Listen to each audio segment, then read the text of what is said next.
Na festa do fim de semana, forró. Alright, y'all. Welcome back to Undisputed Interviews. Today's video, we are going to be breaking down and predicting UFC Fight Night, Blanchfield versus Barber. Yes, it is a female main event, unfortunately for us fans, but, it's an alright fight. So, we're going to be breaking down, going through each fight, starting from the first fight, ending with the main event, and give you my breakdown and predictions, so let's get into it. Oh, Lord have mercy. First fight, Rainy Dos Santos versus Adelise Ardeline. Um, Damn. This is probably the worst UFC fight in history. The such low level females, it's crazy to me. Dos Santos is 14-8. Arlene is 9-7. Oh my god, but yeah, this fight is trash. Um, I'm gonna go with Dos Santos. Rainy Dos Santos. She's okay stand up, okay grappling. Um, she's it's women's MMA. She's pretty bad. They're both really bad, but I just think Rain, he probably has the better skills. She'd probably be better on the feet and the grappling. Orderline's grappling is so bad and her striking's even worse. So I don't even know why she's in the UFC. We should get her the hell out of this UFC roster and put in a female that's actually worthy of being in the UFC. So give me Reni DeSantos by decision, I guess. I don't really know. Next fight, Markel Maderos versus Balagioki. All right. This is a pretty good fight for the UFC lightweight division. Balagioki had a lot of hype coming in the UFC. Had a pretty good debut, and then his last fight fought Chris Duncan back in Paris, and was looking good on the feet. Shot a takedown and got choked out in the first round by guillotine. But he's coming back now from that. And Markel Maderos, his last fight, he fought Austin Hubbard at UFC Mexico less than 2 months ago. Very close fight. He had an okay performance. I'm actually gonna take Markel Maderos here. I just think Markel is better I think he's better on the feet. He's way crisper. He has the cleaner punches. He doesn't throw as wide as Balagioki. And for Balagioki to win, I believe he just needs to catch Markel Maderos on the chin and probably KO him. To be honest, and I don't believe Markel has ever been KO'd. He has one loss. He has not been KO'd. He's undefeated in the UFC 2-0. Landy Quiones, which was a good performance, and then Austin Hubbard, both decision wins, but his only loss is by decision. So I just don't see him getting KO'd, to be honest. Balagioki's pretty good. He has some good hype on his name. But I'm gonna trust Markel Maderos here to be able to really get it done. And let's see, he is the slight underdog as well, which is a little weird to me. Balagioki, I don't think has the skills that Markel Maderos has in the stand-up or the grappling. Balagioki, we just saw him get submitted too. So unless he worked on the grappling, I think this is the easiest way for Markel to win. Just take him down, work him on the ground, get his back when we try to lock in a rear naked choke. So give me Markel Maderos. I think he's really underrated. Next fight. Oh shit. Sorry. Excuse me. Next fight, Kurt Holloway versus Jordan Levitt. Jordan Levitt is the favorite. He's been out for a very long time. I believe over a year. I know for a fact it's been over a year. I believe he's going through surgery. He's 4-3 in the UFC as well. Yep, year and a half he's been out. His last fight was against Chase Hooper. He did a grappling thing about a year ago. He lost by decision. But he is a good grappler. He's pretty good with submissions. He's 11-3, not bad. He's fought Paddy Pimblett, Chase Hooper, so he's brought some pretty good competition. Kurt Holloway, though, on the other hand, is severely underrated. He's up there in age, 38. Levitt is 29. But Holloway's fought some good guys, man. He's fought some pretty decent guys. And he hasn't had bad performances against them either. Sorry, this stupid ad thing.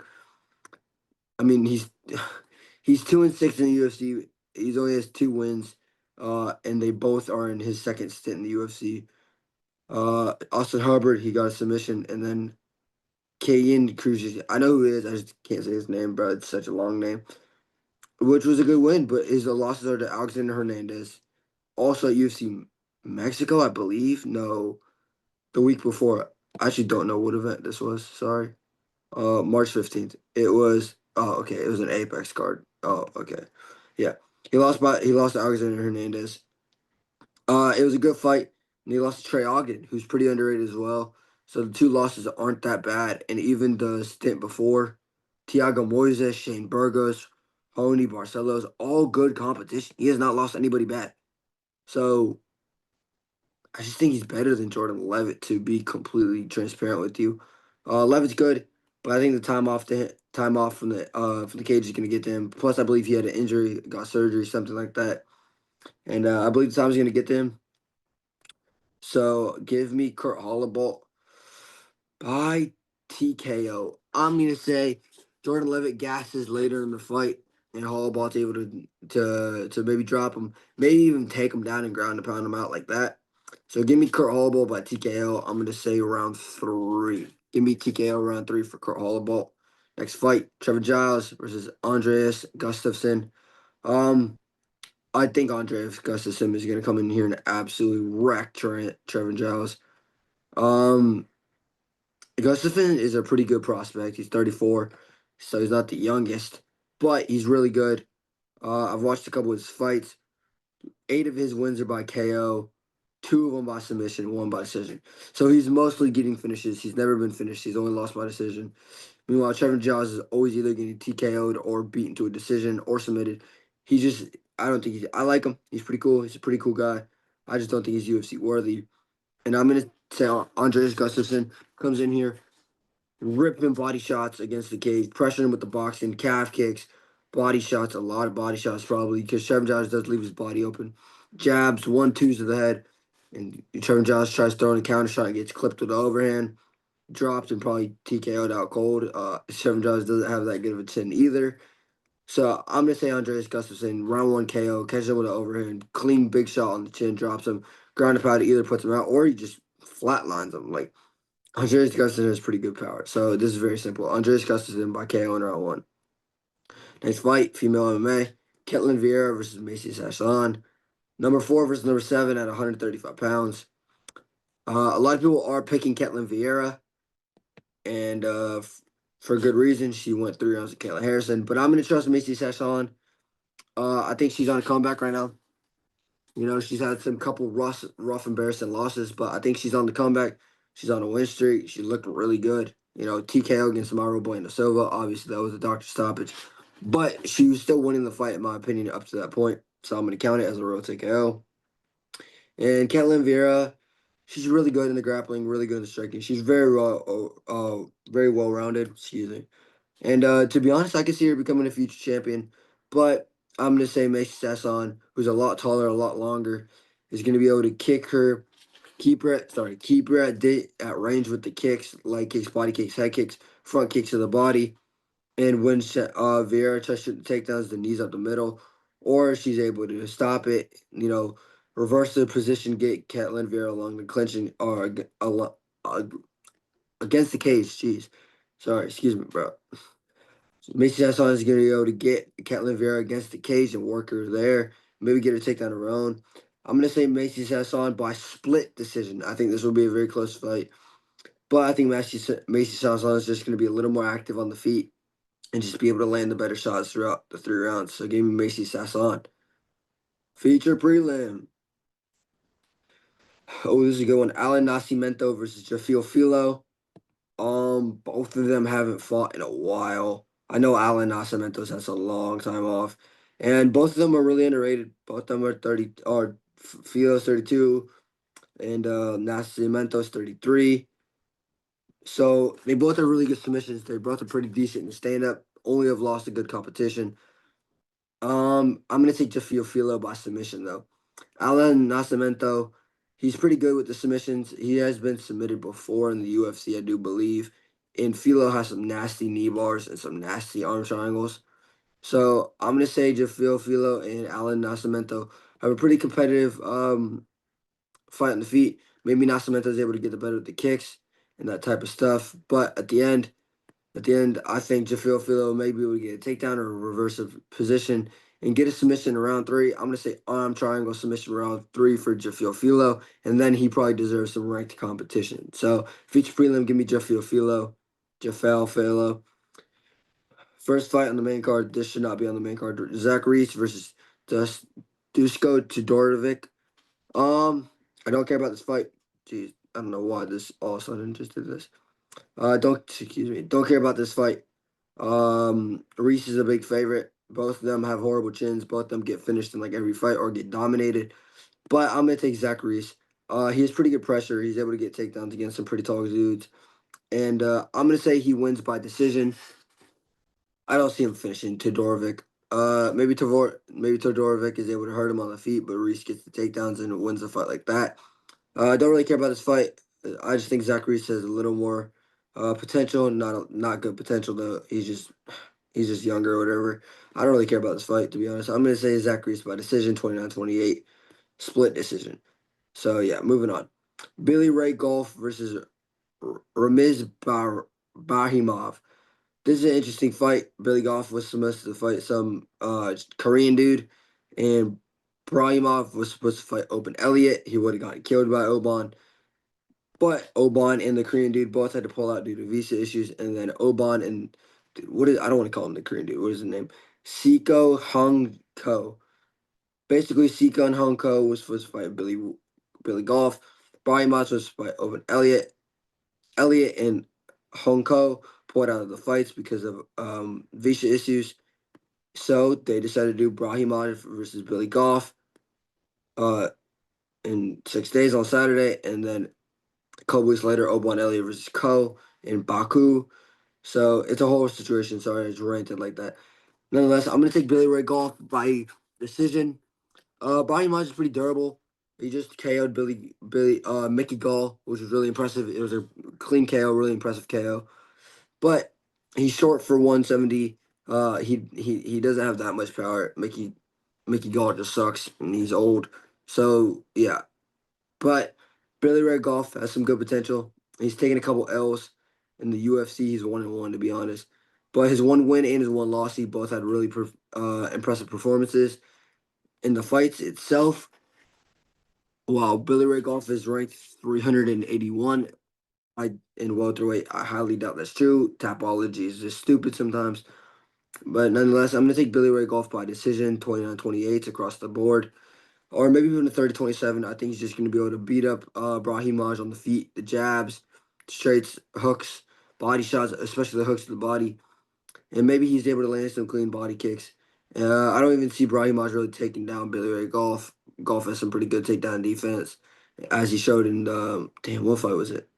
Who was it? Against Trey Waters. He showed pretty good takedown against defense against Trey Waters. He lost that fight, but he still had a really impressive performance. So I'm gonna take Billy Ray Golf to come out here and kind of outclass Brahimaj on the feet, just bust him up with the jabs, the straights, the uppercuts, the elbows, and close when Brahimaj is coming in. So give me Billy Ray Golf for by decision for the official pick. Featured fight: Dustin Jacoby versus Bruno Lopes. Bruno Lopes is literally 1-0 in the UFC. Jacoby is a dog. He's fought so many times in the UFC. He's right outside the top 15. He used to be ranked. Um, I don't know why Bruno Lopes is getting to fight Justin Jacoby. I understand he's got some good height, but he's okay. He's not. I mean, he's decent. He's not that good, but he's not bad. Give me Dustin Jacoby by decision. Dustin Jacoby has way more UFC experience. I really like him. I think he has some good potential still. I know he's suffered a couple losses, but at UFC Tampa, he had a brutal KO win over Vitor Petrino. I was there. Dude, it was a boring fight, but that KO was clean and nasty. Dustin Jacoby has good KO power. He has pretty good grappling, especially the grappling defense. He doesn't really grapple offensively that often. And Bruno Lopes, I don't think he's going to be able to really grapple with Jacoby, maybe land some clean shots. But I think Jacoby's just going to get 30-27 across the board. Outwork him, outland him, just strike him, out grapple him. Just pretty much beat up Bruno Lopes. Lopes is pretty young. Yeah, he's definitely like young in the MMA game. Jacoby's fought some good competition, like Khalil Roundtree, like Dominic Reyes, like what's his name, Azamat Mursakanov, Alonzo Metafield. So he's fought some pretty damn good competition, and I'm gonna trust him to come in here and get the win. So give me Dustin Jacoby by decision. Co-main event: Mateus Gamrot versus Ludovic Klein. Honestly, I wouldn't mind to see this fight over 5 rounds. Klein's not even in the top 15. Gamrot's like number 7 in the world. Gamrot's taking a big risk, and I think he's gonna pay off. I'm gonna say Gamrot by decision. Gamrot has really good grappling. He's got really good strike. He's got a pretty good chin. And Ludwig Klein has amazing striking and some pretty good grappling and a good chin. They're both really well rounded. They both are top 15. I don't know why Ludwig's not in the top 15. He deserves to be. And they both have a bright future in the UFC lightweight division. But I think Gamrot's just fought the better competition. He's fought the likes of Beneil Dariush, Armin Sarukian, Dan Hooker, Rafael dos Anjos. He's fought Jalen Turner. He's fought some really good competition. Um, and Ludwig Klein, like he's fought some pretty good competition, like Ignacio Baja Mendez, Thiago Moises. But that's like his best wins, I do believe. Yeah, that's like his best wins. He's lost to Nate Landwehr by submission. That doesn't look too good. In his last fight, Roosevelt Roberts, he should have 100% came in there and finished Roosevelt Roberts in the first round. But he had a kind of competitive fight with Roosevelt Roberts, who is really bad. He sucks. He's not good at all. So that was his last fight. That doesn't make it look good on him. And Gamrot, when Gamrot's supposed to come in here and win fights, he wins them dominantly.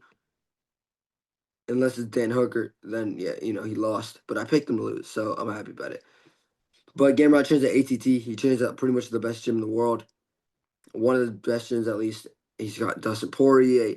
He's got Grant Dawson. He's got Renato Moicano. He's got some good lightweight training partners that can imitate a lot of good lightweights and really help him with the weight cuts. I'm gonna say Gamrot comes in here, gets gets a 30-27 decision. I think he just outclassed Ludwig Klein for pretty much the entire fight and shows that he deserves a top 5 opponent, maybe something like Gaethje. So give me Mateus Gamrot. Main event. Aaron Blanchfield versus Macy Barber. Aaron Blanchfield, she's a favorite. She's coming in with a good win over Rose Namajunas. Macy Barber, she won against what's her last name? Caitlin Shikagian. She changed her last name, but that's what I know her by. Caitlin Shikagian. So she got a good win at UFC. What was it? 390 something? 390? 389? I don't know what it was. Or it might have been, dude, I don't know what event it was. It was UFC 299. I don't know why. It was one of the 290s, UFC 299. And, most of Barber's win comes by TKO. She's a really bright prospect at 125 pounds. She's had some injuries. She's been dealing with some health issues for the past year. That's why she hasn't fought since March 2024. And unfortunately, I'm going to pick Aaron Blanchfield. Barber's got some good takedown defense, but I think Blanchfield will be on another level when it comes to their grappling compared to anybody else that Barber's fought. I think Barber will be able to get the better of Blanchfield on the feet for the majority of the fight, but I think especially early on, if the wrestling happens and Blanchfield gets a takedown against Barber like in the first second round, I see trouble for Barber getting up. He'll be fresh, and Andrew Blanchard will be as strong as she will be in the fight, and I think she'll be able to hold her down. And I'm actually going to say Aaron Blanchfield by submission, around probably 4 or 5. I think Aaron Blanchfield will probably just be able to wear down Macy Barber over time, beat her up, maybe ground and pound her a lot, and eventually lock in a Kimura, lock in a rear naked choke, lock in some type of submission late in the fight, or at least later in the fight, where Barber taps, and I think Blanchfield will be on a 2-fight win streak then. Blanchard had a tough loss against Manora Fiant, who we just saw fight for the title. She lost.